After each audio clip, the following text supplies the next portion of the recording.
사울 왕은 또 한 번의 큰 승리를 거둡니다. 아말렉을 쳐서 무찌르고 그들의 왕 아각을 포로로 사로잡아 끌고 왔으며 수많은 양과 염소의 전리품들을 획득했습니다. 그런데 문제는요, 그 큰 승리가 전혀 하나님을 기쁘시게 하지 못했다라는 점입니다. 왜냐하면 아말렉과의 전쟁에서는 큰 승리를 거두었지만 사실 사울이요, 하나님의 말씀에 순종하는 영적 전쟁에서는 패했기 때문입니다. 우리 하나님은요, 승리와 전리품에 목말라 하시는 분이 아닙니다. 어떤 큰 이익을 우리가 하나님께 가져다 드린다고 해서요, 그것만 놓고 그것 때문에 기뻐하시지 않으신다라고요. 하나님께서 더 중요하게 여기시는 것이 있습니다. 하지만 사울은 그것을 몰랐고, 관심도 없었고요. 그렇게 하나님을 기쁘시게 할 수 없었고, 결국에는 하나님의 말씀에 순종해야 하는 그 영적 전쟁에서 패배하고 실패하고 말았던 겁니다. 왜 사람 사이에도 그렇잖아요. 인간관계에서도 선물을 줄 때 그렇지 않습니까? 상대방이 무엇을 좋아하는지, 상대방이 무엇을 원하는지, 상대방에게 무엇이 어울리는지, 그러니까 그런 것에는 전혀 관심이 없고요. 그냥 내가 편한 대로, 그냥 내가 주고 싶은 거, 내가 이것 주면 상대방이 마땅히 기뻐해야 하는 것처럼 그렇게 나 중심의 그런 선물요, 그러니까 마음이 담기지 않은 그런 선물 준다고 해서 누군가를, 그 상대방을 감동시키고 기쁘게 할 수 있습니까? 선물을 안 받아보신 겁니까? 안 줘보신 겁니까? 그렇잖아요. 작은 선물 하나 줄 때도 사실은 굉장히 고민을 많이 합니다. 이 선물을 받으면 좋아할까? 이 선물이 정말 값어치가 있을까? 근데 그런 고민이 없다는 것, 그러니까 아무리 비싸다고 할지라도 마음이 담기지 않은 선물로는 누구도 기쁘게 하거나 감동시킬 수가 없는 겁니다. 그러니까 사울이요, 하나님을 믿고 따른다라면 하나님이 무엇을 원하시는지를 관심을 갖고 알았어야죠. 그러니까 하나님이 이 명령, 이 말씀을 내리실 때, 하나님이 나에게 무엇을 기대하시는구나, 이것을 생각해야 한다는 말입니다. 근데 사울 왕은요, 하나님께서 그에게 아말렉을 쳐서 무찌르라고 그 명령을 내리셨는데 그걸 그냥 가벼이 여긴 거예요. 하나님의 명령을 가벼이 여겼다는 것은 하나님이 무엇을 기대하시고 무엇을 원하시는지를 생각하지 않았다는 뜻입니다. 읽지는 않았지만 앞서 사무엘상 15장 2절에 보시면은 하나님께서 이렇게 명령하시거든요. 만군의 여호와께서 이같이 말씀하시기를 아말렉이 이스라엘에게 행한 일, 곧 애굽에서 나올 때 길에서 대적한 일로 내가 그들을 벌하노니, 그랬습니다. 그러니까 지금 이 명령은 하나님이 갑자기 내리신 게 아니라 아주 오래전부터 그 배경이 있더라고요. 그 배경이 어딘고 하니까 출애굽기 17장 14절에서 16절 말씀입니다.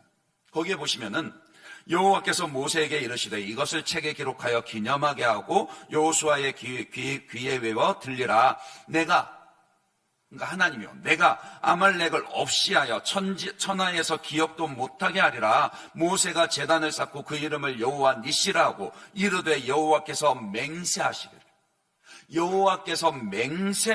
여호와가 아말렉과 더불어 대대로 싸우리라 하였더라. 그러니까 이 전쟁이 그때 그 전쟁이거든요. 모세가 산 위에 올라가서 하나님께 기도하는 손을 높이 들면 그 여호수아가 이끄는 이스라엘 군대가 아말렉과 싸워서 이기게 되고, 그러나 그 기도의 손이 내려오면 이스라엘이 아말렉에 밀리게 되고요. 그래서 안 되니까 나중에는 어떻게 했습니까? 큰 돌을 가져다가 모세가 앉게 하고, 그 좌우편에 아론과 훌이 그 모세의 두 손을 받쳐들어서 하루 종일 기도의 손이 떨어지지 않도록 바치고 나서야 여호와 니시 승리를 거두었던 바로 그 전쟁입니다.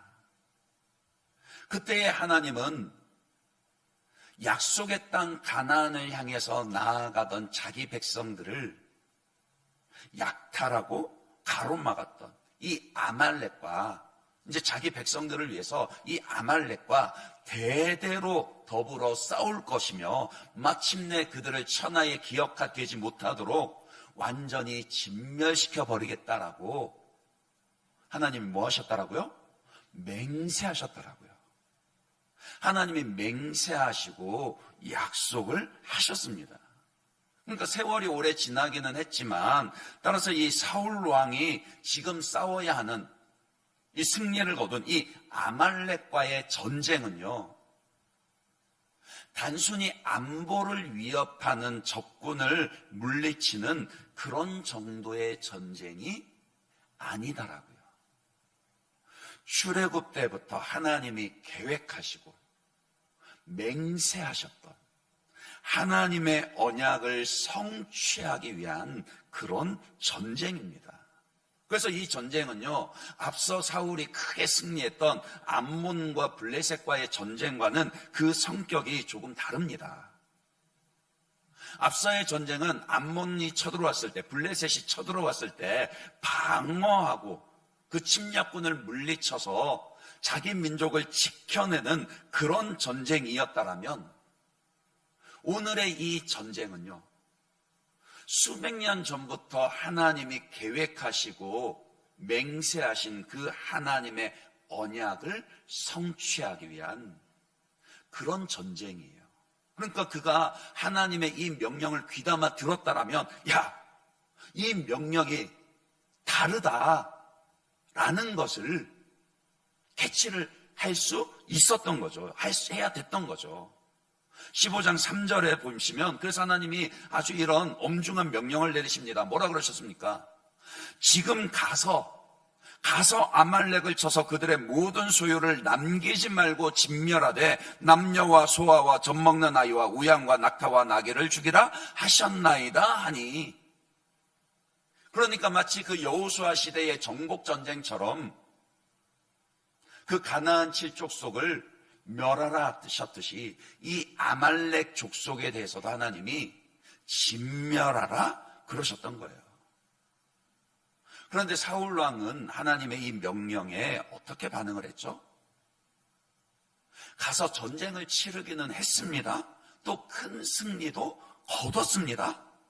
그런데 모든 것을 진멸하라는 하나님의 명령에 온전히 순종하지는 않았습니다. 그저 선택적으로 순종했을 뿐이죠. 그게 이제 사무엘상 15장 8절 9절입니다. 거기에 보시면은 뭐라 그럽니까? 8절 9절에 보시면, 아말렉 사람의 왕 아각을 사로잡고 칼날로 그의 모든 백성을 진멸하였으되 사울과 백성이 아각과 그의 양과 소의 가장 좋은 것 또는 기름진 것과 어린 양과 모든 좋은 것을 남기고 진멸하기를 즐겨 아니하고 가치 없고 하찮은 것은 진멸하니라. 그러니까 보세요. 하나님께서 명령하신 그대로, 그러니까 말씀하신 그대로 순종하는 것이 아니라 자기 판단이 들어갑니다. 하나님의 말씀에 대한, 하나님의 명령에 대한 자기의 판단이 들어가서 들을 건 듣고 말 건 말고, 순종할 건 하고 아닐 건 그냥 말고, 이렇게 선택적인 순종을 하더라는 거예요. 과연 이런 선택적인 순종을 두고 하나님이 그에게, 야, 그래, 너가 잘했다, 너가 참 잘 순종했다, 이렇게 인정해 주실까요? 이런 선택적인 순종을 두고 하나님이 기뻐하실까요? 당연히 아니죠. 그런 순종으로는요, 하나님을 기쁘시게 할 수 없습니다. 순종했다라고 인정받지 못합니다. 도리어 하나님을 진노하게 만들 뿐이었습니다. 그때의 이 하나님의 감정을요, 그러니까 사울이 온전히 순종하지 않은 그 불순종하였을 때 하나님의 그 감정을 오늘 본문에 보시면 뭐라고 표현을 하죠? 하나님이 후회하셨다. 하나님이 후회하신다. 이렇게 표현을 합니다. 11절입니다. 11절에 보시면요, 내가 사울을 왕으로 세운 것을 후회하노니 그가 돌이켜서 나를 따르지 아니하며 내 명령을 행하지 아니하였음이니라 하신지라. 우리는 하나님에 대해서 자꾸 비인격적으로 생각하고 대우해 드릴 때가 많습니다. 특히 하나님의 신실하심과 하나님의 변함없으심에 대해서 오해할 때 더 두드러지죠. 더 그렇습니다. 가령 이제 민수기 23장 19절을 보시면은요, 이 구절은 같이 한번 읽어볼까요? 민수기 23장 19절에 하나님에 대해서 뭐라고 말씀을 합니까? 같이 읽습니다. 시작.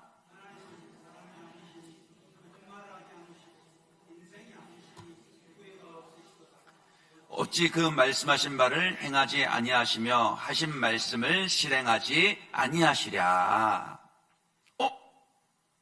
목사님, 민수기에서는 하나님이 인생이 아니시기에 후회가 없으시다, 이렇게 말씀하네요. 그런데 오늘 본문에서는 하나님이 후회하신다. 이 성경이 서로 모순되는 거 아닌가요?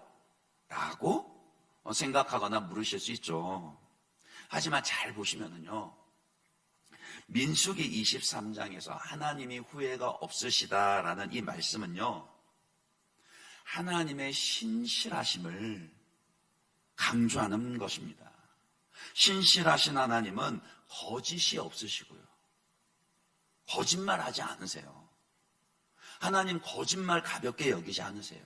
그렇기 때문에 그 단 한마디의 말씀도 허투루 하시는 법이 없으시고요, 반드시 그 말씀하신 것은 1.1획도 틀림이 없이 다 지키시고 성취하십니다. 그래서 우리 하나님은 항상 신실하시고 변함이 없으십니다. 그러나 그렇다고 해서 하나님이 감정이 없다, 그런 의미는 아니다라고요. 우리 하나님은 인격적인 하나님이시기 때문에 당연히 감정도 있습니다. 아니, 생각해 보세요. 우리의 감정이 어디에서 왔겠습니까? 우리의 감정이 누구에게서부터 왔겠냐라고요. 창조주 하나님에게서부터죠. 그러니까 우리 하나님도요, 기뻐하고 즐거워하실 뿐만이 아니라 분노하시고 슬퍼하시고 후회도 하십니다. 하나님이 사울을 왕으로 세운 것을 후회하신다라는 것은 그런 의미입니다. 하나님이 후회하신다라는 표현이 또 어디에 등장하냐면요, 창세기 6장 5절에서 7절입니다. 거기에 보시면요, 여호와께서 사람의 죄악이 세상에 가득함과 그의 마음으로 생각하는 모든 계획이 항상 악할 뿐임을 보시고 땅 위에 사람 지으셨음을 한탄하사, 이 후회하신단 말이에요. 그러니까 후회하시면서 한스럽게 탄식하신다, 그런 뜻이죠. 한탄하사 마음에 근심하시고 이르시되 내가 창조한 사람을 내가 지면에서 쓸어버리되 사람으로부터 가축과 기는 것과 공중의 새까지 그래하리니 이는 내가 그것들을 지었음을 한탄함이니라 하시니라. 노아 시대의 말씀이죠. 그 시대에 홍수로 심판하실 수밖에 없을 정도로요. 그러니까 타락한 인간뿐만이 아니라 모든 호흡이 있는 짐승들까지도 심판하셔야만 할 만큼 온 땅에 죄악이 가득한 것을 보시고 우리 하나님이 한탄하셨다라고요. 탄식하며 후회하셨다라고 그렇게 말씀합니다. 그러니까 잘 보세요. 사울 왕의 경우도 그렇고 홍수 심판 때도 그렇고 무엇이 우리 하나님을 후회하게 만들었습니까? 그러니까 이걸 교리적으로 하나님이 후회하신다 안 하신다 이건 따지는 것에만 몰두할 것이 아니라 무엇이 하나님을 그 감정 가운데 인격 가운데 후회하게 만드는가 그것을 더 눈여겨보셔야 됩니다. 왜 하나님이 후회하십니까? 인간의 불순종과 죄악 때문입니다. 그러니까 우리의 죄는 하나님을 후회하시게 만든다라고요. 여전히 하나님은 우리를 향하여서 신실하시지만 언제나 변함이 없으시고 그 말씀하신 언약을 반드시 이루시며 신실하시지만 그러나 회개하지 않는 우리의 죄는 하나님을 근심하게 만들고 슬퍼하게 만들 뿐만이 아니라 후회하시게 만든다라고요. 여러분은 하나님 앞에서 어떤 사람이기를 원하십니까? 하나님을 기쁘시게 하는 사람이 되기를 원하십니까? 아니면 하나님을 후회하게 만드는 사람이 되기를 원하십니까? 아니, 당연히 전자 아닌가요? 우리 예일교회 모든 성도들은 하나님의 기쁨이 되기를, 그러니까 모든 순간 모든 선택들 가운데서 하나님을 기쁘시게 해드리는 그런 저와 여러분이 되셔야 합니다. 하나님의 기쁨이 되는 저와 여러분 되시기를 간절히 기원합니다. 그러면은 사울 왕이 하나님을 후회하시게 만들었던 그의 이 불순종에 대해서 조금 더 자세히 살펴보겠습니다. 이미 8절 9절에서 살펴본 것처럼 그는 하나님의 명령에 불순종했어요.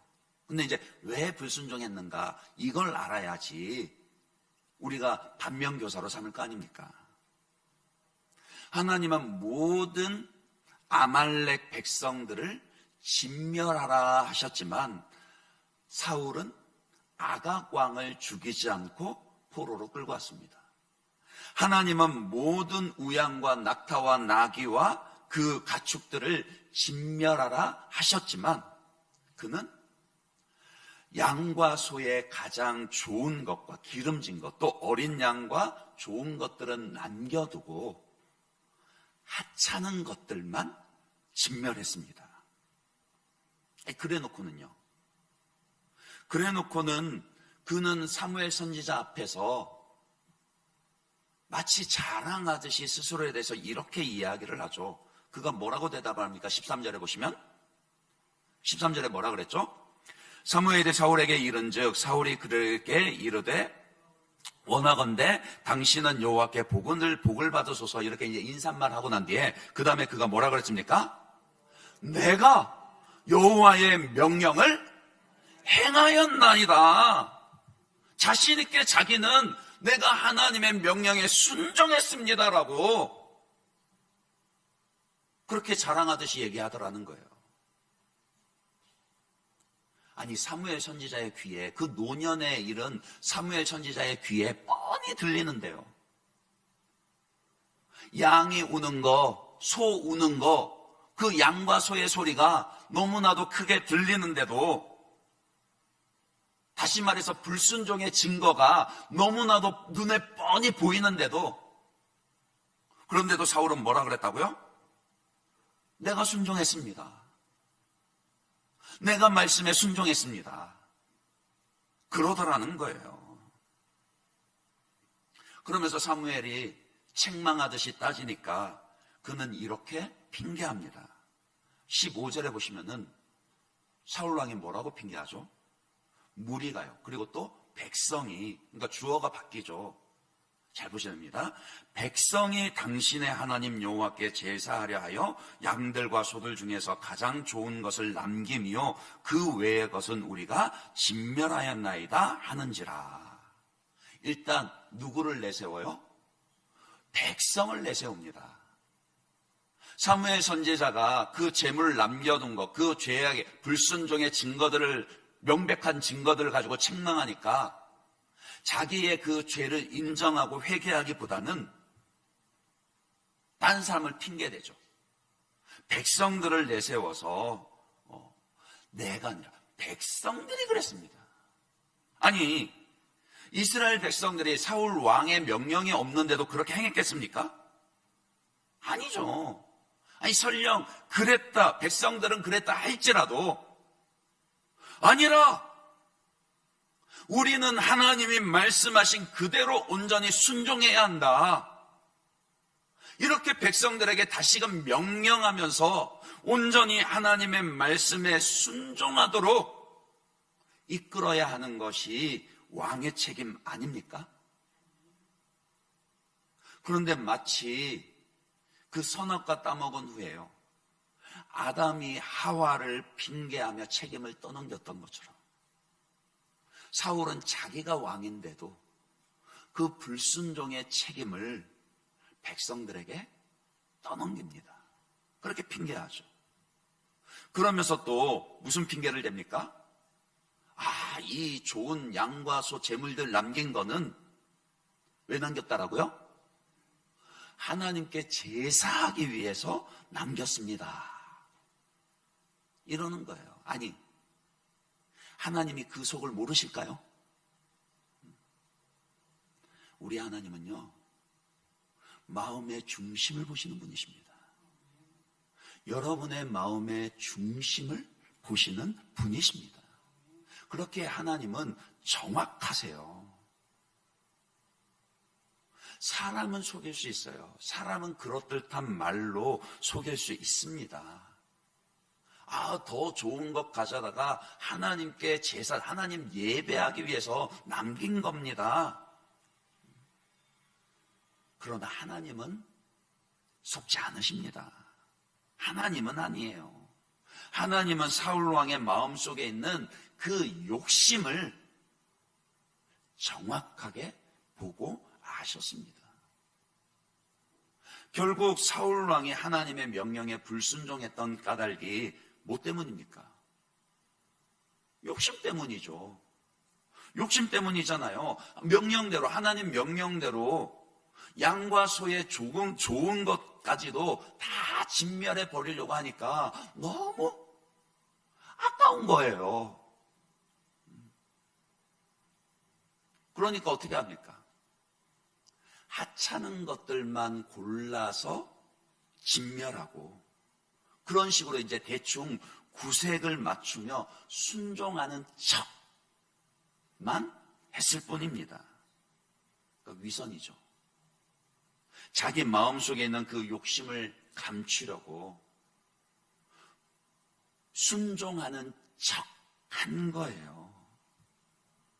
그러니까 그 욕심과, 사울의 마음속에 있는 욕심과 위선이 하나님이 그를 보고 후회하시게 만들었더라고요. 그리고 17절에 계속되는 책망을 통해서도 사울왕이 하나님을 후회하시게 만든 또 다른 죄가 무엇인지를 알 수 있습니다.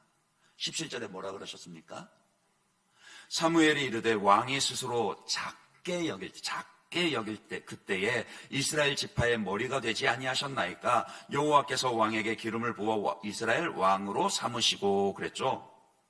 그러니까 하나님이 언제 사울 왕을 기뻐하시면서 그에게 기름을 부어 이스라엘의 왕이 되게 하셨더라고요? 스스로를 작게 여길 때, 그러니까 겸손할 때였습니다. 그러면 반대로 생각하면요, 하나님이 사울 때문에 후회하시는 게 그게 무엇 때문이겠습니까? 교만 때문이죠. 사울의 교만이 하나님을 후회하시게 만들었습니다. 아니 도대체 누가 하나님의 명령 가운데 순종해야 할 것과 순종하지 않아도 될 것을 자기가 그렇게 판단할 수 있는 권리를 주었습니까? 도대체 누가 사울 왕에게 그 양과 소의 좋은 것은 남기고 하찮은 것들만 진멸할 수 있도록 그 선택해서 순종할 수 있는 권리를 주었단 말입니까? 자기 스스로 한 거죠. 하나님의 말씀을 받아놓고 하나님의 명령 앞에서 자기 스스로 판단을 해서 순종할 것과 순종하지 않을 것을 구분해서 가르고 그러면서 선택적인 순종을 한 겁니다. 이러면 누가 왕이죠? 하나님이 왕입니까? 사울이 왕입니까? 사울 자기가 왕이 된 거예요.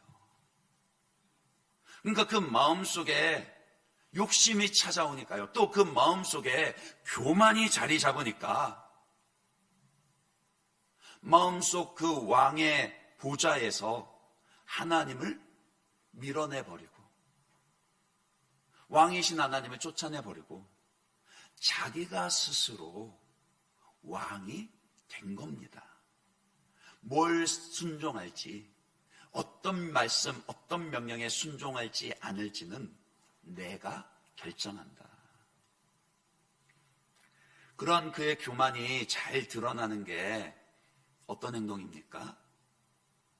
아각 왕을 죽이지 않고 포로로 끌려온 거예요. 생각해 보십시오.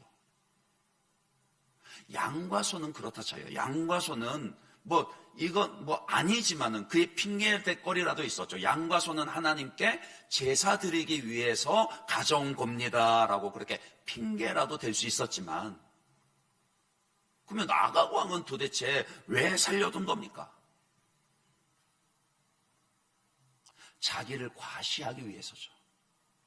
백성들 앞에서 봐라, 내가 이토록 크고도 완벽한 승리를 가져다준 너희의 왕이다. 그렇게 자기를 더 돋보이게 하고요. 하나님보다도 자기를 더 도드라지게 드러나게 해서 그 하나님께로 가야 할 영광을 자기가 가로채 받기 위해서입니다. 그러니까 교만은 결국 그거예요. 교만은 하나님의 말씀을 내가 판단하고 불순종하게 하는 것일 뿐만이 아니라 교만은 하나님에게로만 향해야 할 영광을 내가 받는 건요.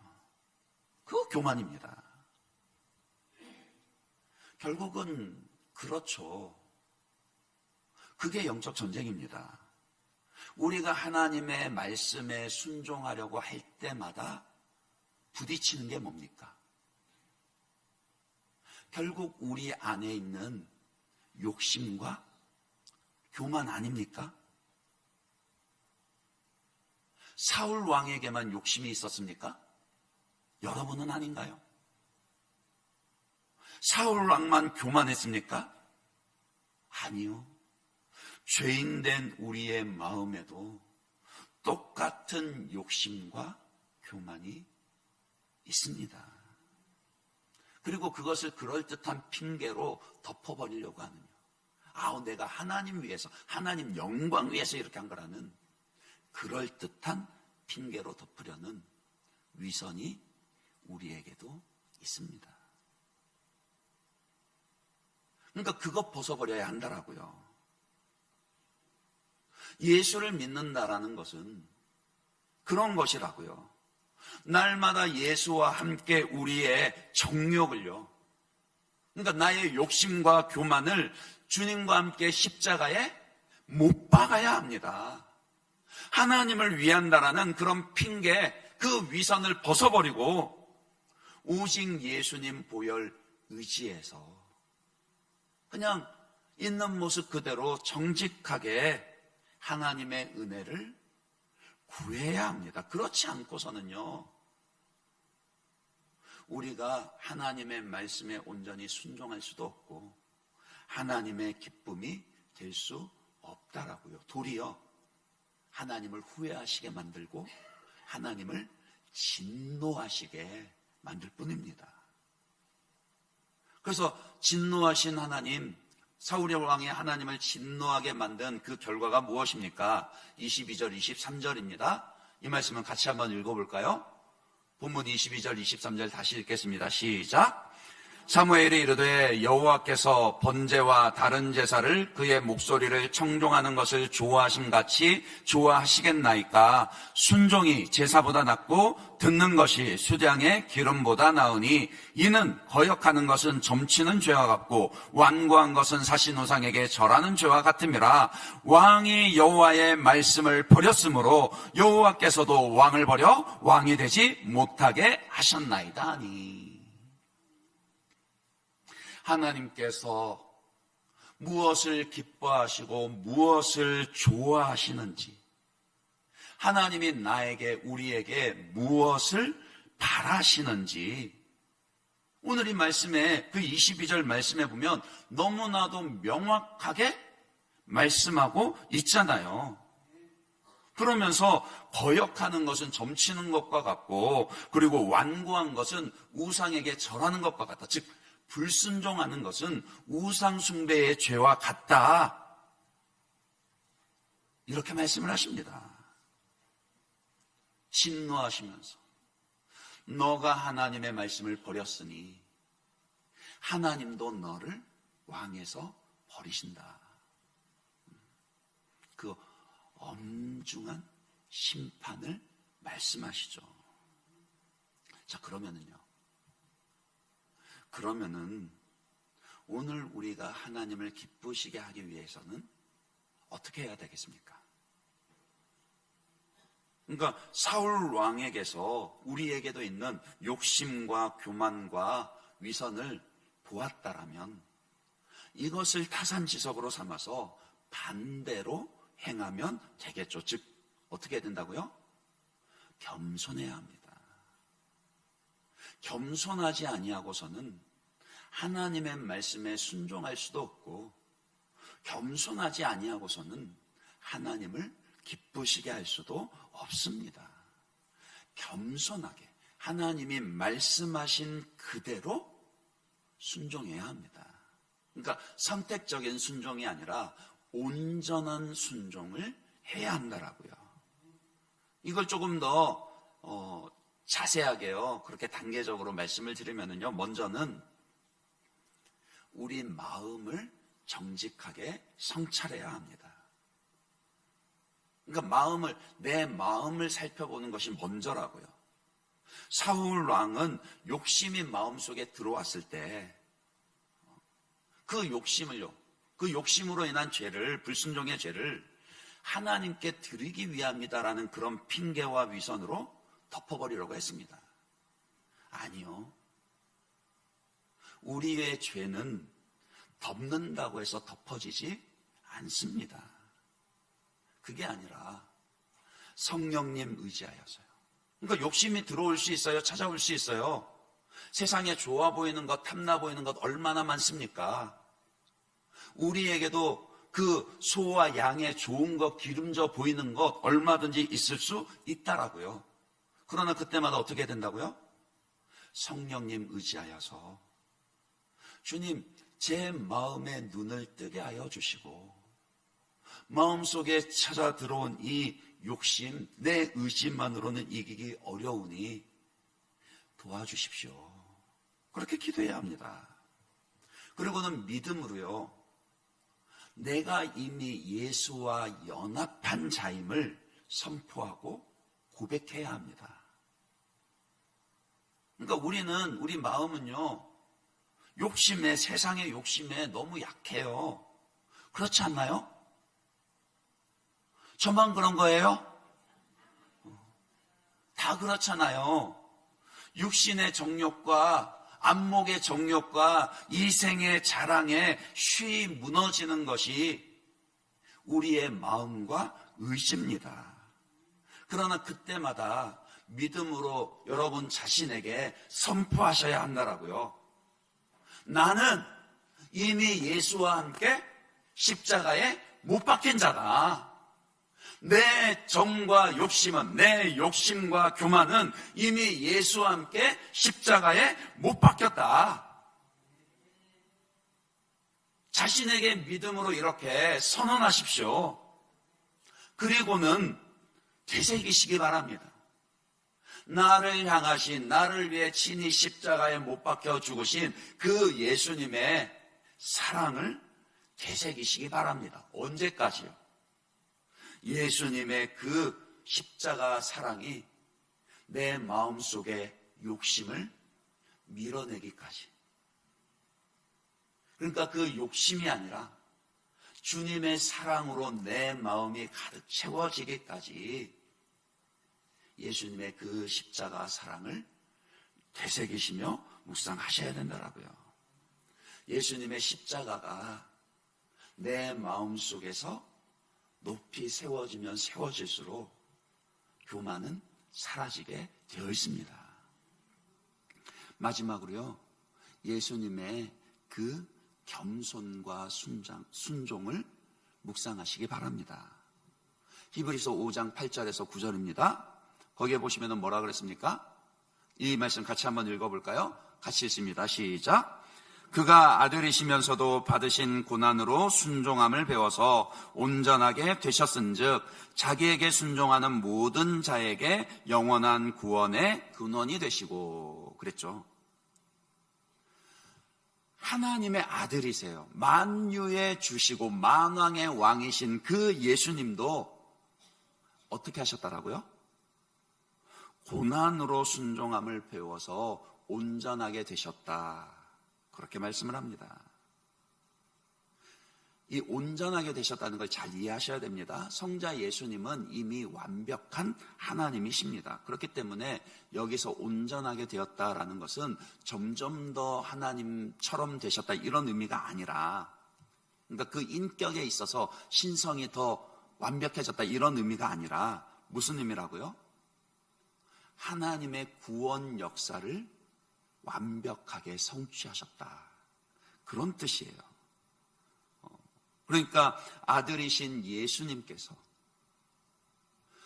십자가에 못 박혀 죽기까지 순종하심으로 그 순종을 통해서 창세전부터 계획하시고 하나님이 기대하셨던 그 구원의 계획과 하나님의 언약을 완벽하게 성취하셨다. 온전하게 하셨다. 그런 의미입니다. 그러니까 오늘 본문에 이 사울과는 완벽하게 그 정반대로 대조가 되죠. 사울 왕은 하나님이 출애굽 때 언약하셨던 그 언약을 성취하기 위한 명령 가운데 선택적 순종을 함으로 불순종했습니다. 하나님을 진노하게 만들고 후회하시게 만들었습니다. 그러나 예수님은 어떻게 하셨다고요? 십자가에 죽기까지 완전한 순종을 하심으로 우리의 죄인들을 구원하시기 위한 하나님의 그 계획과 언약을 완벽하게 성취하셨다라고요. 우리가 예수님을 믿는다라면, 예수님을 나의 주와 구주로 믿는다라면 주 대신 예수님께서 그리 겸손하게 순종하셨으니 그분을 믿고 따르는 저와 여러분은 뭐 더 말할 것도 없지 않습니까? 그러니까 날마다 예수님의 그 겸손함과 순종을 묵상하며 본받아야 합니다. 그분을 닮아가야 합니다. 그럴 때 우리의 순종을 통해서도 하나님을 기쁘시게 할 수 있게 된다라고요. 오늘 설교의 핵심이 되는 22절 말씀을 다시 한번 더 읽고 설교를 마무리하도록 하겠습니다. 22절 말씀 같이 한번 더 읽어볼까요? 같이 읽습니다. 시작. 사무엘이 이르되 여호와께서 번제와 다른 제사를 그의 목소리를 청종하는 것을 좋아하심같이 좋아하시겠나이까. 순종이 제사보다 낫고 듣는 것이 수장의 기름보다 나으니. 제발 부탁드립니다.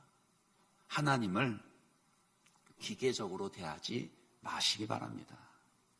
우리를 향한 하나님의 사랑과 기대가 너무나도 크시기에 우리 죄에 대해서도 누구보다도 아파하시고 슬퍼하시고 분노하시며 후회하시는 분이 우리 하나님이십니다. 그렇기 때문에 저와 여러분은요, 사울 왕과 같이 자기 욕심을 따라 살아갈 것이 아니라 교만하여서 자기가 순종할 것을 선택하는 그 선택적 순종을 할 것이 아니라 그래 놓고도 하나님을 위한다라는 핑계로 위선적으로 행동할 것이 아니라 어떻게 해요? 하나님이 말씀하신 그대로 온전히 순종해야 합니다. 예수님이 그러셨던 것처럼요. 예수님이 그분의 온전한 순종을 통하여서 하나님의 언약을 성취하시고 하나님의 기쁨이 되셨던 것처럼 그분을 믿고 따르는 저와 여러분에게도 그와 같은 믿음과 순종이 있어서 온전히 하나님을 기쁘시게 해드리는 저와 여러분 되시기를 주님의 이름으로 축원합니다.